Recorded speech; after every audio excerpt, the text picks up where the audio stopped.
It is that time again. Sorry, John, got you mid-drink there, but it is Tuesday the 20th of July. It's not that time again. It's 7:30. We've moved it. Yeah, it is right. It is. That's 100%. Well, we did say this and we talked about this earlier on, but because John couldn't get himself organised for 7 o'clock, we decided to change everything to 7:30. So it's Seacast, guys. You are live as normal with Jonathan. Hello, good evening. We've got a very important guest. We do. Fantastic. Jonathan, as he's your friend, I'll let you do the introductions. Well, we decided we're going to talk about Olympics, Paralympics, and Japan and all that kind of stuff. That was through our arduous task of eliminating subjects we didn't want to talk about. We came up with this. So the planning that goes into this is a 30-second phone call. What should we talk about? And at that point, I said, "Shall we see if we can get a gold medal?" Blah blah blah blah blah. And you went, "Yeah, okay." So I called Danny, and he wasn't quick enough to avoid answering the phone. So that was it. He was done. Yeah, he was way too quick. You caught me in the middle of something, so I didn't have time to think. Yeah. Danny, it's an absolute pleasure. Story about London 2012, but not being quick enough thinking and getting caught out on something. Ask me later, and I'll remember that one. Right. Let me just write that down because you've got zero chance. John obviously is past the point of being able to use a brain's capacity to remember stuff, and I'm just not that smart. So Danny, it's an absolute pleasure to have you on the show. The Seacast is live, guys. So if you want to talk to, want to say anything or ask any questions, please feel free to punch it on there. But it's an absolute pleasure, Dan, to have a fellow professional athlete online. Well, you were just telling me it didn't take it off the sport, right? Danny, how many world championships have you won? Only the one, unfortunately. Got it. I've got 9 more than me, but yeah. You know what, Danny, and I'm absolutely ecstatic with having you on today because I think it's absolutely fantastic what you've done, how you've done it, and not just what you did during your professional career or your career. Is it amateur career when you're in Olympics?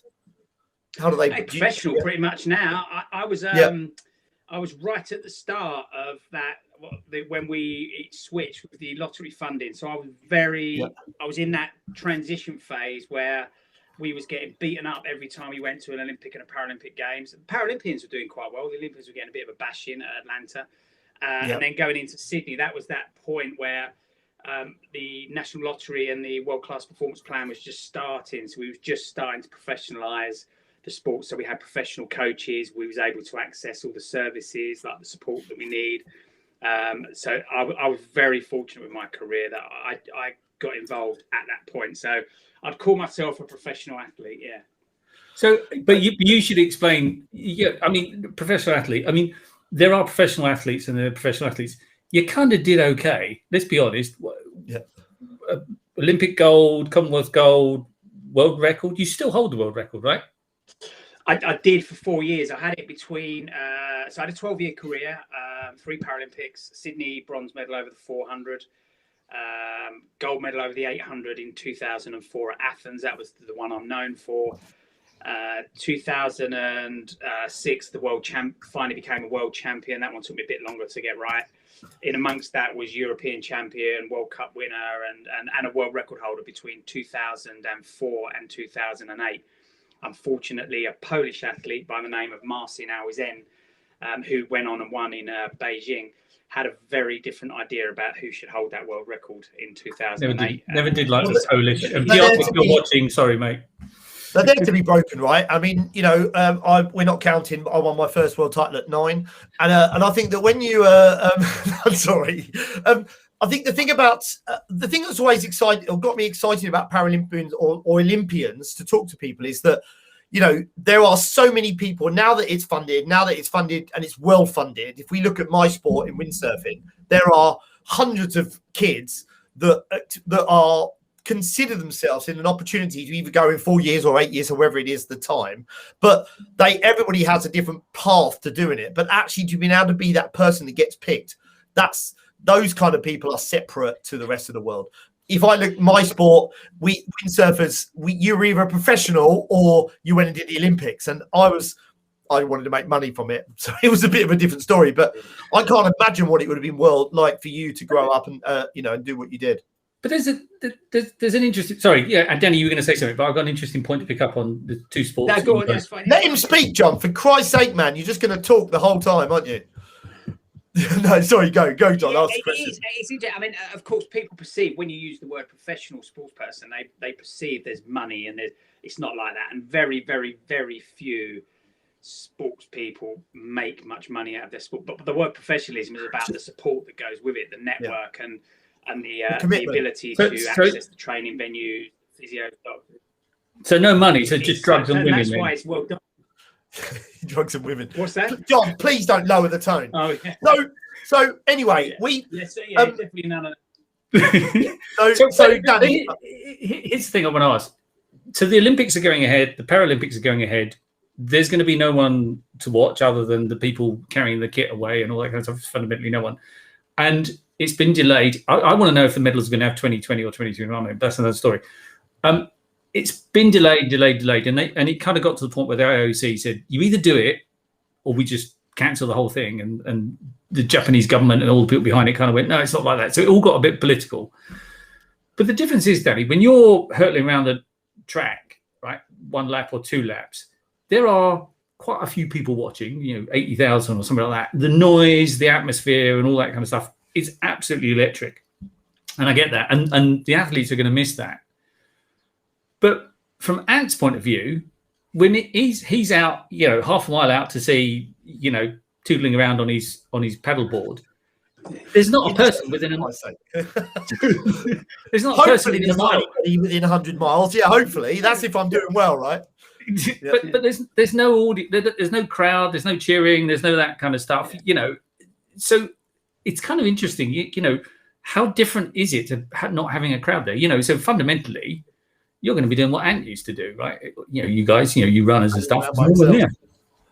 Yeah, and we do that anyway. Like in athletics and in multiple sports, it was not always the Olympic and the Paralympic crowd. So we're racing. They're racing all the time. Some of the Grand Prix, some of the competitions will have crowds. Some won't. Paralympic sports, often than not, they don't. But it's even worse now because you won't even have your own support networks there. You won't have your friends, your family. Often the GB team will be there watching you as you get to the later stages because they'll come down the stadium and support you. You won't even have that. It's what you're used to, though, right? So the Premiership footballers are used to having the stadiums full. Now you go down to a couple ranks of football, and then they don't have that. They only have a couple hundred people, but that's what they're used to. The Premiership guys are used to that big crowd, and so we're used to the big crowd in the big events, and it's what lifts you, and it's also what crushes many athletes as well. So that pressure, that expectation, that the build up to the event and the noise, but for a lot of us, we don't love it at the time because we're too nervous. But once guns gone and we've crossed the finish line and we've done what we need to do and hopefully got the medal we're looking for, that's when we can look up and go, wow, this is pretty special. And I didn't get to run in London, too old, too broken, unfortunately, but I was there working. As an athlete, ultimately jealous of any athlete that raced in London because that is what you live for, you dream for. I was in that stadium. That was 80,000 people screaming, and that's the thing. It's the crescendo. They're going to put fake noise in. I get all that, and they do it for. But the thing with a race, things happen, things change, and it's when you hit that. It's when someone attacks and suddenly the crowd lifts, or when you go for it, suddenly you make a break for home, and that's what fires the crowd off. Especially in the distance races, you just have that change in atmosphere that happens on the track for the athletes, but it happens in the stadium as well, and that's what lifts everybody. And they do an amazing thing when they do the blind relays in Paralympic sport. So they've got the visually impaired relay runners. Some of them got guide runners next to them. Some of them are visually impaired, not completely blind. And they will hush the entire stadium. They not have dogs. Yeah. Sorry, he's not allowed out very often. I have been told what to say and what not to say by John today. So if I offend anybody, please. So hang on. So for the visually impaired athletes, they hush the crowd. So especially for the relays, but they'll also try and do it for the jumps as well. But for the relays, which is an exciting thing, the 4x1s, they'll hush down the crowd. I remember it from London. Wow. And they said it was a silent crowd when the gun went for the first 3 legs. And it was almost as if, like, then when the last baton was changed for the last leg, it was almost like the stadium commentators went, now. Nuts, and this stadium just erupted. And he had the same thing like with Dave Weir when he hit the front.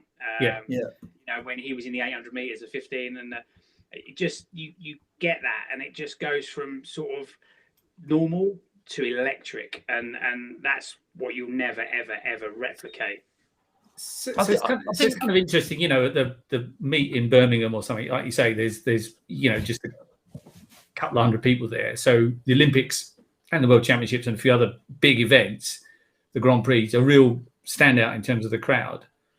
So there's almost like the athletes are not really going to miss the crowd other than the excitement. You know, it's not going to make a difference between them winning or losing, but it's actually the support, having your because you've got to fly in, do your sport, and fly out again, kind of stuff, right? You can't spend a month in the village and all that kind of stuff. Yeah. I mean, they're going to miss a lot, right? They're going to miss the experience, the athlete. They're going to miss the pre-camp that they'll go to is not going to be the same as it would have before.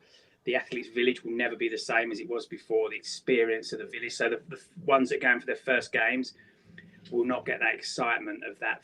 Of course, they'll be excited, but they won't get to see and feel the village the way it usually is. The huge food courts that you have, and going for coffees, and the fact that it's so big that you can't walk around it. There's public transport and multiple bus routes. It's not like there's like one loop bus. It's that big. You got to get the right bus to go to the right place. So that must be kind of weird, right? Yeah, you know. I do wonder, you know, when Usain Bolt was there, if the queue for the chicken McNugget stand was significantly longer, because they might bump into him. John, don't make me have to turn you off, please. There's enough of that. But was there Nando's?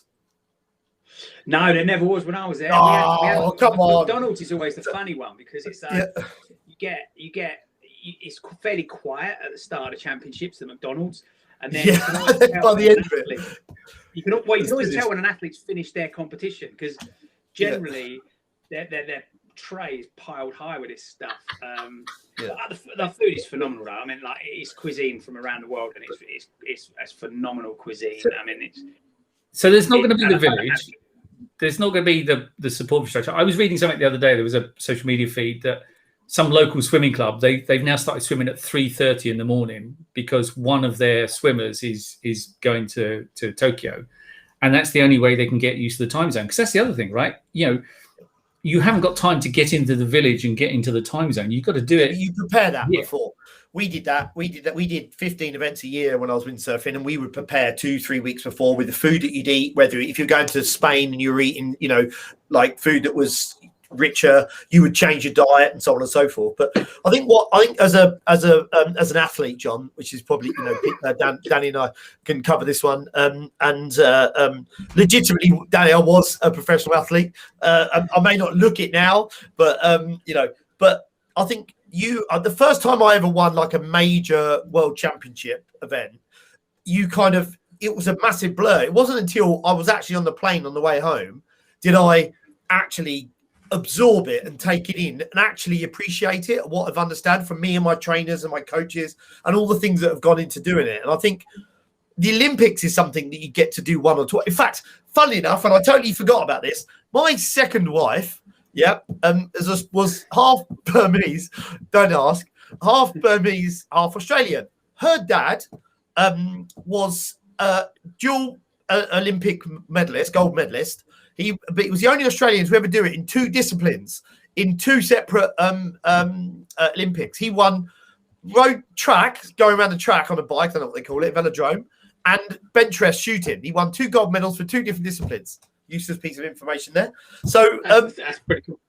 Yeah, it's pretty cool. But I think that's what the normal person, like John, for instance, if we're talking here, doesn't quite understand is the preparation, and we talk about the 6 Ps a lot. The piss poor preparation leads to piss poor performance. And I would love to come and see you talk at some point, Danny. I'd imagine it would be absolutely amazing. But the preparation that you've got to put into not just the Olympics that could be in 2 or 3 or 4 years' time, but actually getting the qualification process correct, getting your body in line as you're going down the process to get to that point, being successful, and then making sure that you're prepared to actually go to the event and succeed, and it will be right. And then COVID happens, the world comes to an end, and they go, oh, we're not going to do it this year, we're going to do it next year. And you have all, imagine those athletes that got themselves into perfect positioning, perfectly ready for last year, and it not happen. And then them having to re-prepare and get themselves for this year.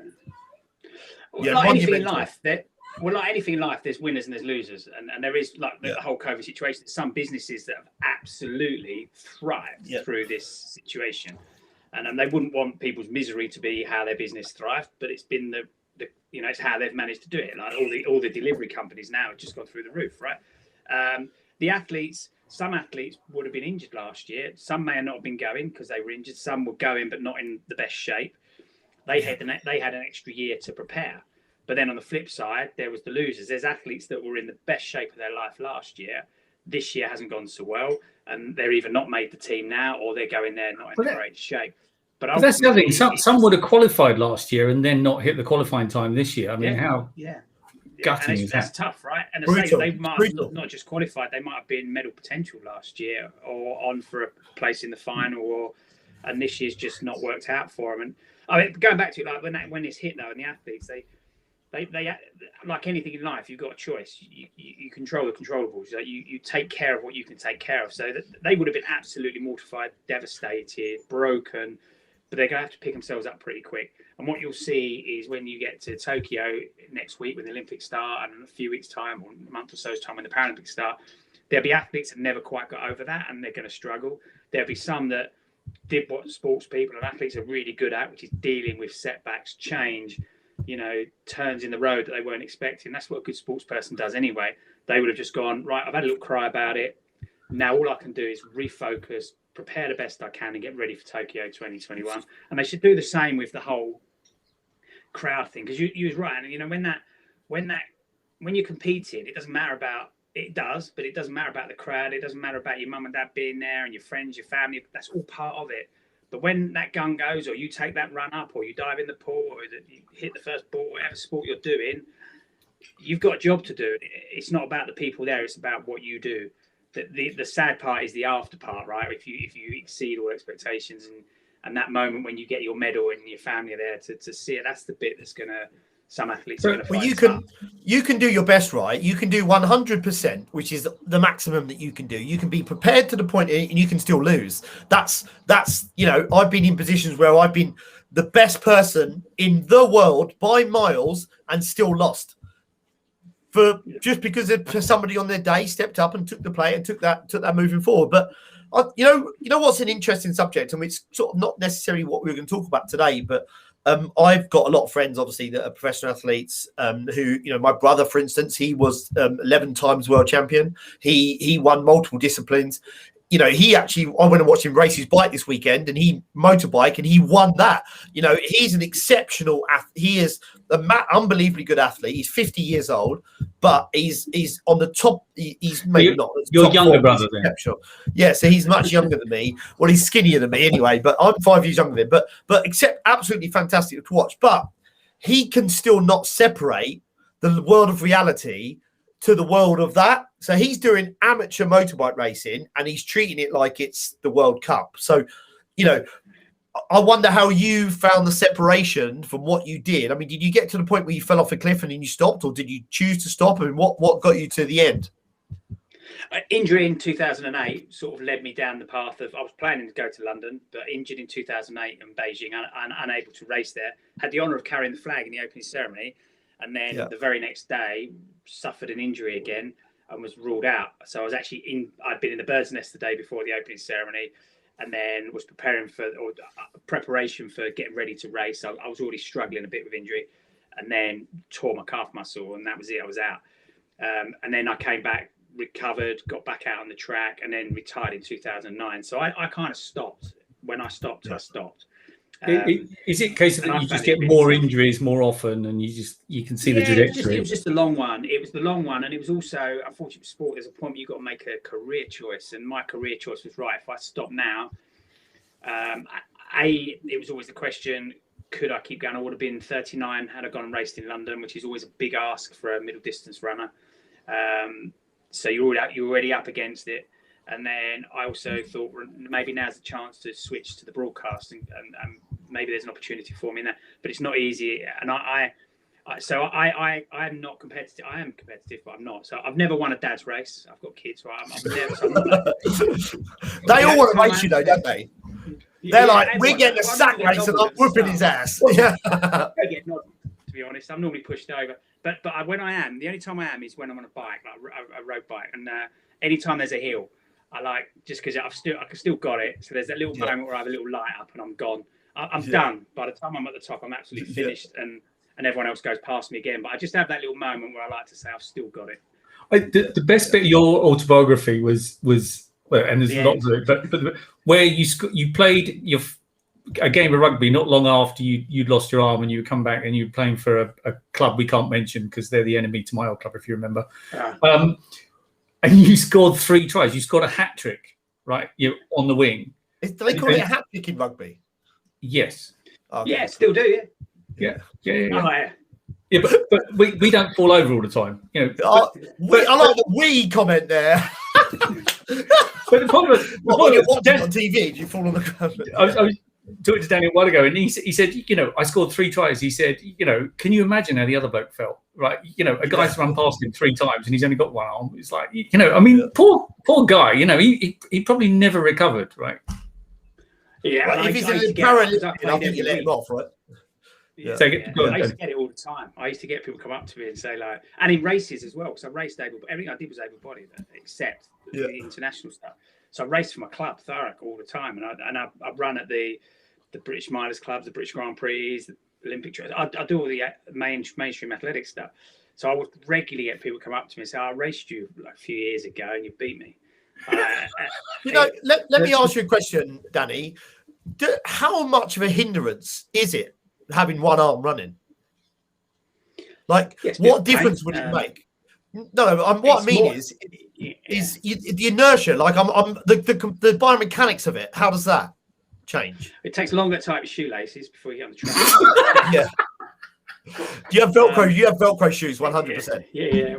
And it's more about it's the biomechanics. They call it like being off balance. It's not being unbalanced. It's your body's unbalanced. So what your arm normally does, which is a stabilizer, it's a driving force. Is your back is then doing all that extra work. So when your back's working harder, then you're prone to injury. So all my injuries were back injuries, hamstring, calf, all from the same place.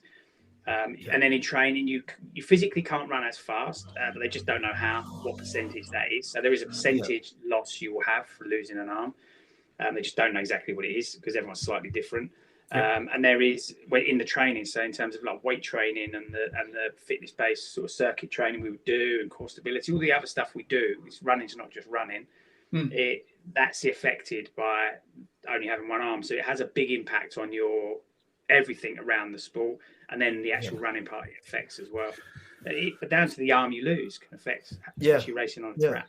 Well, I went to uni actually in America, and I got a master's in sports science, and I studied biomechanics at the same time, and I did my thesis actually on a wheelchair basketball, because we had in the University of Hawaii, they had quite a big facility for wheelchair basketball, and the complexities and the understanding how the biomechanics worked, what they should train, what they should educate, how they were going to get injured, and so on and so forth. I found that actually quite fascinating. The understanding, because the body gets to around about 28 to 29, 30 until it starts getting itself ready for the older years, if you like, and then things start to get a little bit off balance. But I think if you're already have got a loss of a limb to be unbalanced, then there has to be issues, and I'm hoping that those sort themselves out as you get older. Well, lots of hot tubs. All ex-sports people carry injuries, right? Like it's part. We all get out of bed and hobble a bit in the morning. We've all got joints that ache now because of doing repetitive sport, especially things like running. It is part of the territory. I've always been convinced that ex-international rugby players just go to a special home somewhere and you never see them again because they're just hobbling around. All their knees are shot. So back to the Olympics, right? So you don't think it's going to be such a big deal, no crowds. It's the support network and the team. So there's going to be an opening ceremony and all that as well. I think it's going to be a massive deal, huge deal. But the athletes have got a job to do. Some of them will be able to get on and do it and just shut all that out. and others will struggle with getting on and doing it because there's all the other stuff that's going on around them.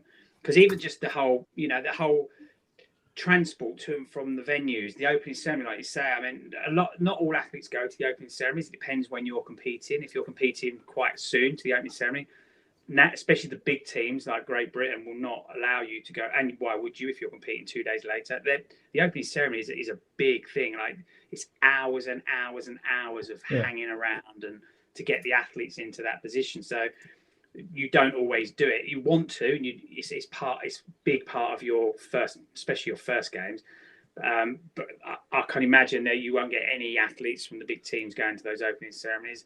It's going to be very different, but they've got a job to do, and that's the only way they're going to be able to deliver the performance they need to do, is just shut everything out and get on with their job. And then afterwards, kind of, they can be a bit, I wish my family was here, or I wish I could have been able to experience Tokyo or the athletes' village. But that's after.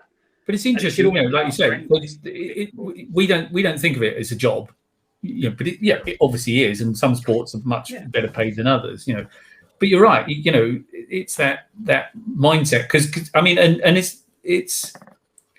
it's interesting how sports and business are so close together, right? Because it's all about focus and getting to that achieving something. So, but I can't help thinking that should they have done it when they first time round? Hindsight's a wonderful thing, right? They should have just stacked to the time and done it then with no crowd, rather than doing it a year later with no crowd.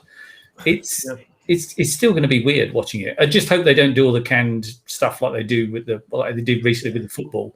It's it's going to be hard to make the atmosphere as well, because for TV the atmosphere is the crowd makes the atmosphere for television. I'm working on the Paralympics. I should have been in Tokyo in the stadium, as I always do, in the studio in the stadium covering the athletics with the presenter out there.